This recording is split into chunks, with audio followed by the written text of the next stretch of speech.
மேஷத்துல பிறகுறதே பாவமா, அதுல சனிக்கிழமை பிறந்துட்டீங்கன்னு வைங்க, அப்படியே துரோகத்தை மட்டும்தான் அனுபவிக்க முடியும். சரி, மேஷத்துல பிறந்து திங்கள் செவ்வாய் மேஷத்துல பிறந்து ஞாயிற்றுக்கிழமை பிறந்தது யாரு? ரொம்ப கஷ்டம் உங்களை வச்சு மேய்க்கிறது. நான் என்ற ஆணவம் இல்லாமல் மேஷ ராசியில் ஒருத்தன் ஜனித்திருக்க முடியாது.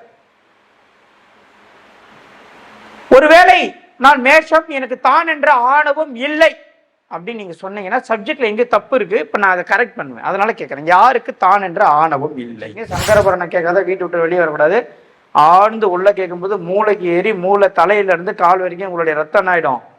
ரத்தத்தில் இருக்கக்கூடிய டிஎன்ஏ கர்மா அப்படியே என்ன ஆயிடும், அப்படியே பியூரிஃபை ஆகி உங்க மலம் வழியாகவோ யூரின் வழியாகவோ சளி வழியாகவோ வெளியேறி உங்களுடைய பாடி புத்துணர்ச்சியை உணர்ந்து உங்களுடைய வேலை, குழந்தை, பொருளாதாரம் மாற்றம் அனைத்திலையும் பெரிய லெவலில் சக்சஸ் அடைஞ்ச பிறகு உங்கள் 90 நாள்ல உங்களுக்கு ஒரு மிராக்கல் நடக்கும்.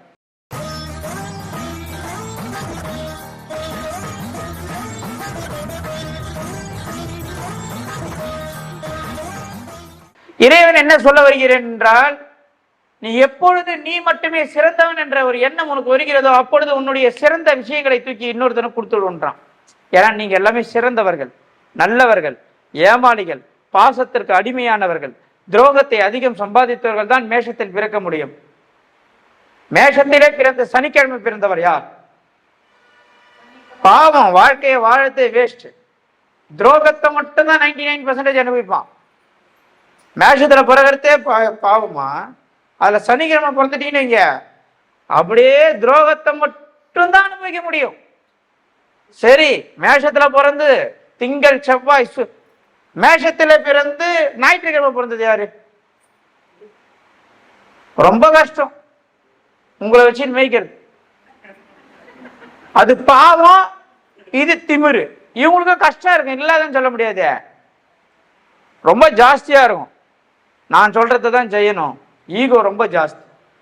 அந்த சனிக்கிழமை பிறந்தது நொந்து நூலாகி சூசைடு போய் விஷம் குடிச்சிட்டு சாவலம் பார்த்தா விஷம் கூட காசு இருக்கு, அந்த நிலைமைக்கு தள்ளப்படும்.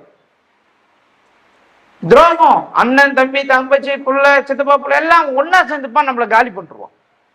இப்படி பிரிக்கணும். ராசி கிழமை இதெல்லாம் ரொம்ப டீப்பா உள்ள போனீங்கன்னா ஓலைச்சுடி தோத்து போய். நான் குறி கேட்க போவேன், ஓலைச்சுடி பார்ப்பேன், ஜோதிட கிளாஸ் வந்தா போவேன். எல்லாரும் கேட்பாங்க, நீங்கன்னா சார் இங்க அப்படின்னாங்க. இந்த சாமியாரு இப்படி குறி சொல்றாருன்னா இவர் இந்த ராசிக்காரா இருக்கணும், இவர் வீடு இப்படிதான் வாஸ்து இருக்கணும் கண்டுபிடிக்கிறதுக்காக தான் போவேன். புரியுதுங்களா? வைத்தீஸ்வரன் கோயில போய் ஓலைச்சுடி பார்த்தேன். இந்த ரூம்ல உட்காந்து அவன் சோடி சொல்றான்னா அவன் கரெக்டா பலன் சொல்ல மாட்டான்னு எனக்கு தெரிஞ்சு போச்சு. இருந்தாலும் அதை நம்ம கன்ஃபார்ம் பண்ணிக்கணும்ல. 3000 ரூபாய் கட்டினேன். தெற்கு பார்த்த இடம், கிழக்கு ஓப்பனு, கரெக்டா பலன் சொல்ல மாட்டாருன்னு எனக்கு தெரிஞ்சிச்சு. இருந்தாலும் ஒரு வேளை சொல்லிட்டா நம்ம சப்ஜெக்ட்ல எதை தப்புக்குது இல்லை, அப்போ கரெக்ஷன் பண்ண தானே. ஓகே, நம்ம சப்ஜெக்ட் கரெக்டாக தான் போகிறோமா இல்லை கரெக்ஷன் பண்ணணுமா? சொல்ல மாட்டான், கரெக்டாக பலன் சொல்ல மாட்டான். கண்டுபிடிச்சி 3000 ரூபாய் கட்டினேன். சுத்தமாக எதுவுமே சொல்ல. என்ன தெரியுமா சொன்னாரு? இந்த மேலோட்ட பலன் சொல்லுவாங்களே, 50 வயதுக்கு மேலே நல்லா இருப்பேன். 50 வயதுக்கு மேலே நம்ம போய் கேட்க போகிறோமா? அவரை நம்ம எங்கே இருப்போம் நம்மளுக்கே தெரியாது இல்லையா? 50 வயதுக்கு மேலே நீங்கள் இப்படி இருப்பீங்க, அப்படி எல்லாமே சேஃபர் சைடாக சொல்லிட்டார். எப்படி சொல்ல வேண்டும் பலன் என்றால், நீ 16 வயதிலே ஒரு பெண்ணை காதலித்தாய். என்ன சொல்லுமா? பொதுவா சொல்றேன். ஒரு பலன் சொல்லும் போது 18 வயதிலே நீ ஊரை விட்டு ஊர் மாறின, 20 வயதுல வேலைக்கு போன, இரும்பு தொழில் சம்பந்தப்பட்ட வேலை, அப்படித்தானே சொல்லணும். 40 வயதுக்கு மேல உனக்கு ஒரு ஆண் பிள்ளைன்றார். எனக்கு இப்ப 23, 33, 43, இன்னும் 20 வருஷம் கழிச்சு சொல்றேன். புரியுதா? 20 வருஷத்துக்கு அப்புறம் போய் கேட்க முடியுமா? எதுக்காக சொல்றேன்னா, நான் ஜோதிடம் பார்க்கறதை நிப்பாட்டேன். ஏன் நிப்பாட்டிட்டு தெரியுமா? 10 பேருக்கு பார்த்தாலும் போதும், நம்ம சொல்றதை யார் கேட்கறாங்களோ அவங்களுக்கு மட்டும் பார்ப்போம். அப்பாயின்மெண்ட் கிடைக்கிறதுக்காக எல்லாரையும் பார்த்து நீயும் ஜெயிக்காம நீங்க வெளியே போய் நான் இவர்கிட்ட அப்பாயின்மெண்ட்டுக்கு போனேன், இவர் சொன்னது எதுவுமே நடக்கலன்னு நீங்க சொல்லி எதுக்கு? எப்படி நடக்காத போகும்? நான் சொன்னா அது நடக்கும். ஏன்னா அது நான் சொல்றது கிடையாது. என்ன சொல்றது? நீ கடவுள் சொல்றது. நான் எங்க சொல்றேன்? நான் கடவுள்லாம் நான் பசிக்குது, சாப்பிட்றேன், தூக்கம் வருது, தூங்குறேன். பண தேவை இருக்குது, பிஸ்னஸ் பண்றேன். நான் எப்படி கடவுளாக முடியும்? கடவுள் என்பவன் கடவுளாயிட்டுனா நான் ஏன் மீடியால வரணும்? எங்க இருக்கிறேன்னே தெரியாம ஒரு இடத்துல இருப்பான் தெரியுமா? அவன் தான் கடவுளை உணர்ந்தவன். ஆனா தலை கரெக்டா இருக்கானா? இன்னும் கொஞ்சம் வாரணமான இப்படிலாம் கேட்கறோம்ல. அப்ப நம்ம கடவுளா? மாய உலகில் வாழ்ந்து கொண்டிருக்கிறோம். அதான் என் காலில் யாருன்னா ஊட வந்தா ஊட வேணான்னு. ஏன்னா நான் கடவுள் கிடையாது. கடவுளுக்குன்னு ஒரு தகுதி இருக்குமா? கடவுள் என்பவன் கூட நான் இப்ப டிராவல் ஆகின்னு இருக்கிறேன், கடவுள் ஆகல. கடவுள் கூட டிராவல் ஆகிற எனக்கே இவ்வளவு பவர்னா கடவுள் ஆயிட்டேன்னா ராகமே போடாத சொல்லலாம். நீங்க மனசுல என்ன நினைக்கிறீங்க? அதுதான் கடவுள் நிலை. ஆனால் ஒரு விஷயத்தை தெரிந்து கொள்ளுங்கள், கடவுள் கூட டிராவல் ஆனாலே இவ்வளோ விஷயம் நம்மளுக்குள்ள மாற்றம் நடக்குதுன்னா, கடவுளாவே நம்ம ஆயிட்டோன்னா நம்மளை பார்த்தாலே ஒருத்தருக்கு மாற்றம் நடக்கும். அதுக்கு தான் போய் பெரிய பெரிய மகான் சுவாமியார் சித்தர்கள்லாம் பார்த்துட்டு அவங்க கண் பார்வைப்பட்டாலே மாறுதுன்னு சொல்றோம். அப்போ உங்களுக்கு இந்த மாற்றம் வரணும் அப்படின்னா கிரகத்தால ஒரு வாஸ்துவால வருமானு கேட்டீங்கன்னா, ஒரு மனிதனுடைய எண்ணம் மாறினாலே அனைத்தும் மாறிடும். இங்க இருக்கிறவங்கள யாருக்கு சில விஷயங்கள்ல சார் சில டைம்ல உண்மையிலே எனக்கு நான் என்ற ஆணவம் வந்துடும், நான் என்ற ஒரு ஈகோ வந்துடும், அப்படி வராது. ஆனா நான் மேஷ ராசின்னு சொல்றேன். யாருன்னா ஒருத்தங்க இருக்கீங்களா? எனக்கு நான் என்ற ஆணவம் வராது சார், ஆனா நான் மேஷ ராசி. யாருன்னா இருக்கீங்களா? இல்லை, இதெல்லாம் உண்மையை பேசணுமா? இது வந்து விளையாட்டு விஷயம் கிடையாது. உங்களுக்கு டார்கெட் பண்றதோ கார்னர் பண்றதோ என் வேலையும் கிடையாது. இது சப்ஜெக்ட். நான் குறி கேட்க போவேன். சாமியார் எப்படி உட்காந்துக்கிறாரு, அந்த கோவில் வாஸ்துபடி எப்படி இது, இந்த வாஸ்துபடி இருக்கிறதுனால இவர் இந்த தெய்வத்தை பிடிச்ச குறி சொல்றாரு, இதெல்லாம் கண்டுபிடிச்சு வந்துடுவேன். அங்கே இருக்கிறவங்க நிறைய பேர் கேட்பாங்க, நான் சார் நீங்களே வந்திருக்கீங்க, நீங்களே வந்து சுவாமிக்கு மட்டும்தான் தெரியும் நான் ஏன் வந்தேன். சாமியை சோதிக்க போக மாட்டேன், எனக்கு சப்ஜெக்ட்ல சில விஷயத்தை தெரிஞ்சுக்கணும், அதனால போவேன்.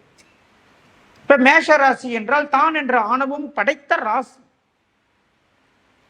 நான் என்ற ஆணவம் இல்லாமல் மேஷ ராசியில் ஒருத்தர் ஜனித்திருக்க முடியாது. ஒருவேளை நான் மேஷம், எனக்கு தான் என்ற ஆணவம் இல்லை அப்படின்னு நீங்க சொன்னீங்கன்னா சப்ஜெக்ட்ல எங்க தப்பு இருக்கு, இப்ப நான் அதை கரெக்ட் பண்ணுவேன். அதனால கேட்கறேன், யாருக்கு தான் என்ற ஆணவம் இல்லை? சொல்லுமா, நம்ம இல்லையா? அதே இப்படி இப்படி இல்லையான்னு கேட்கறேன். இப்படி தூக்குனா என்ன கணக்கில் நான் உங்களை எடுத்துக்கிறது? இப்ப கரெக்ஷன் பண்ண போறோமா? கரெக்ஷன் பண்ண போறோம். இன்னையிலேருந்து உங்க வாழ்க்கையில ஒரு பெரிய மாற்றத்தை நீங்க சந்திக்க போறீங்க. இப்போ சார் உண்மையிலே எனக்கு இருக்குது சார் ஆமான்றவங்க யாரு இருக்குதா? இப்ப மேஷ ராசிக்கு நான் மீன ராசிக்கு நான் கேட்டேன். என்ன கேட்டேன்னா, யார் யாரெல்லாம் நீங்க இரக்க குணம் படைத்தவர்கள், யார் யாரெல்லாம் தெரிந்தே ஏமாறுவீங்க, மொத்த பேரும் கை தூக்கணும். ஏன்னா அது ஏமாற்றத்துக்காக பிறந்த ராசி. மேஷ ராசி என்பது இதுவும் ஏமாறும் அதுவும் ஏமாறும். ஆனா இது எப்படி ஏமாறும் அது எப்படி ஏமாறும் வித்தியாசம் இருக்கு. மேஷம் எனது தனக்கு கட்டுப்பட்டு தனக்கு அன்பு செலுத்தினால் தனக்கு மரியாதை கொடுப்பது போல் பாவனையை உருவாக்கினால் மட்டும்தான் ஏமாறும். மீனா அப்படி கிடையாது. ரோட்ல போறேன் எவனே தெரியாத மொத்தம் அழுதாலும் ஏமாறும். புரியுதா வித்தியாசம்? புரியுதா? உங்களுக்கு பாசத்தை கொடுத்து, உங்களுக்கு மரியாதையை கொடுத்து, உங்களுக்கு முக்கியத்துவம் கொடுத்து, உங்க மேல அன்பு வச்சு சாப்பிட்டியான்னு கேட்டா இவன் காலி. யாரு? மேஷம். சாப்பிட்டியான்னு கேட்டா காலி பண்ணிடலாம். ஆனா மீனத்தை அப்படி காலி பண்ண முடியாது. சாப்பிடவே இல்லை, 2 நாள் வீட்டுல ஒரே பிரச்சனைண்ணா அப்படின்னு அழுதா போதும். அவன் விஷயம் வேற, இவன் விஷயம் வேற. கன்ஃபியூஷன் ஆகிக்கூடாது. நாளைக்கு வீடியோ உங்களுக்கு ரிலீஸ் ஆகும்போது கன்ஃபியூஷன் ஆயிடும். ஏனென்றால் உங்க ராசிநாதனிலே ஒரு விஷயத்தை தெளிவாக தெரிந்து கொள்ளுங்கள். மேஷத்துக்கு பணத்தை விட சுய கௌரவம் மரியாதை முக்கியம். மேஷ ராசிக்காரன் என்ன முக்கியம்? சுயமரியாதை தான் முக்கியம். நீ எவனா வேணாலும் இரு, நீ யாரா வேணாலும் இரு, நான் இப்படிதான், அப்படிதானே? அதுதான் உங்களை வளர விடாம பண்ணுது. உங்களை மாத்திக்க முடியாது. மாத்திக்கிறவங்க BMW, ஆடி, ஃபெராரி, பென்ஸில் வருவீங்க. இப்போ ஒரு டவுட் வந்துடும், சார் ஒரு ஆடிக்காக என் சுயகர்வத்தை இருக்கணுமா? நான் நடந்தே போறேன், அப்படிப்பட்ட ஒரு வாழ்க்கையை நான் வாழணும்னு எனக்கு என்ன பண்ணல அவசியம் இல்லைன்னு நீங்க நினைப்பீங்க. கிடையாது, அதுதான் தப்பு. அப்போ உங்களை வந்து சுய கௌரவத்தை இழங்க நான் சொல்றேன்னா அப்படி சொல்ல வரலையே.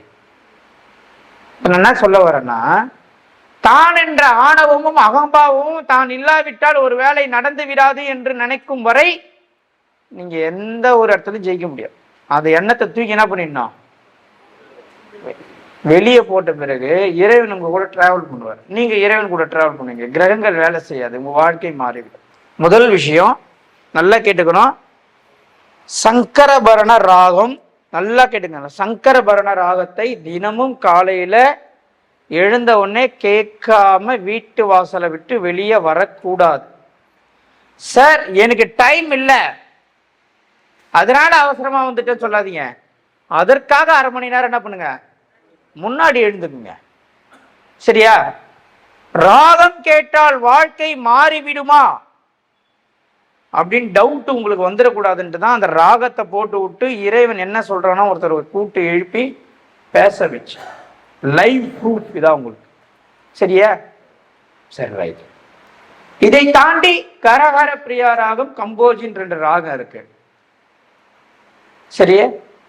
சங்கரபரணனா 100.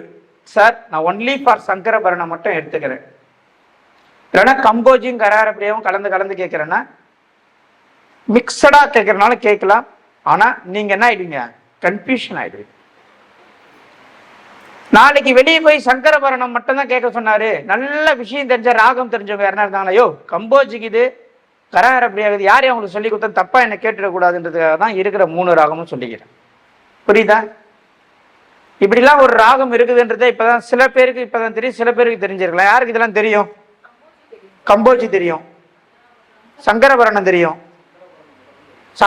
தெரியும், கம்போஜி தெரியும், கரஹர பிரியா தெரியுமா? சரி. காஃபி ராகம், அட்டான ராகம்லாம் தெரியுமா? வாதாபி ராகம் தெரியுமா? சரி, அதெல்லாம் உங்களுக்கு சொல்லித்தரேன். இப்ப நாதஸ்வர கிளாஸ் தான் எடுக்க போறோம். கம்போஜி, கரஹர பிரியா ராகம், சங்கரபரணம், இதை மட்டும் ஞாபகம் வச்சுக்கோங்க. சங்கரபரணம் கேட்காத வீட்டு விட்டு வெளியே வரக்கூடாது. ஆழ்ந்து உள்ள கேட்கும்போது மூளைக்கு ஏறி மூளை தலையில இருந்து கால் வரைக்கும் உங்களுடைய ரத்தம் ஆயிடும். ரத்தத்தில் இருக்கக்கூடிய டிஎன்ஏ கர்மா அப்படியே என்ன ஆயிடும், அப்படியே பியூரிஃபை ஆகி உங்க மலம் வழியாகவோ யூரின் வழியாகவோ சளி வழியாகவோ வெளியேறி உங்களுடைய பாடி புத்துணர்ச்சியை உணர்ந்து உங்களுடைய வேலை, குழந்தை, பொருளாதாரம், மாற்றம் அனைத்திலையும் பெரிய லெவலில் சக்சஸ் அடைஞ்ச பிறகு உங்கள் 90 நாள்ல உங்களுக்கு ஒரு மிராக்கல் நடக்கும். அப்பதான் புரியும், அடடா இது போனது மேஷ ராசிக்குனான கிளாஸ் இல்லை, அதையும் தாண்டி புனிதமானதான். அதான் தெரிஞ்சுப்பீங்க, உண்மையிலே தெரிஞ்சுப்பீங்க.